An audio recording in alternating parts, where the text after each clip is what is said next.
اچھا سر، ایک اور بات پاکستان کی موجودہ سیاسی صورتحال پہ بڑی واضح ہمیں نظر آ رہی ہے، وہ یہ ہے کہ پاکستان تحریک انصاف آپ جانتے ہیں بڑی ایکٹیو پالیٹکس وہ کرنے کی کوشش کرتے ہیں اور کر رہے ہیں، ظاہر ہے ان کے کیسز، تمام قسم کے کیسز، خواہ وہ عمران خان صاحب کے متعلق ہوں، خواہ ان کی سیاسی جماعت کو جو بھی وہ کیٹر کرنے کی کوشش کر رہے ہیں الیکشن کے معاملے میں اور سارا،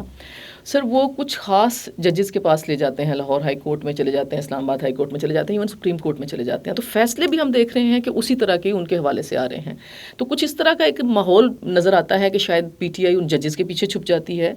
بے شک وہ اپنے اوپینین میں اور اپنی ان کی سچویشن بڑی کمزور ہو ایون،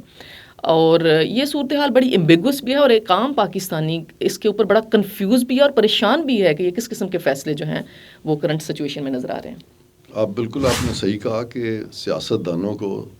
سیاست کرتے ہوئے سیاست انڈیپینڈنٹلی کرنی چاہیے. اپنی سیاست کرنے کے لیے ان کو ججز کے پیچھے نہیں چھپنا چاہیے. لیکن یہاں پہ آپ دیکھیں کہ ان کے کیسز، ایک مخصوص سیاسی گروپ کے کیسز ایک مخصوص بینچ کے پاس، جن کو کہ ہم خیال بینچ کہا جاتا ہے، انہی کے پیچھے لگ رہے ہیں. صحیح. تو یہاں پہ نہ صرف کہ یہ جو پی ٹی آئی ہے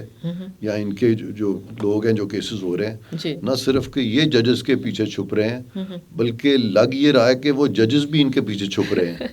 کیونکہ ان کی آڈیو لیکس آ گئی ہیں. کچھ ان کو ڈر ہے کہ ہم ایکسپوز نہ ہو جائیں، تو وہ چاہتے ہیں کہ آنے والے دنوں میں ایسا سیٹ اپ آئے جو کہ ان کی مرضی کے مطابق ہو، تاکہ ان کے بارے میں یہ کیسز کسی طرح سے بھی کھل نہ سکیں. کیونکہ انویسٹیگیشن کرنا اس طرح کے میٹرز کو وہ تو حکومت کا اختیار ہوتا ہے، اور اگر حکومت ان کی مرضی کی آئے گی تو ان کی جو بھی رانگ ڈوئنگز ہیں وہ چھپی رہیں گی. تو یہ جو ایک ٹرینڈ ہے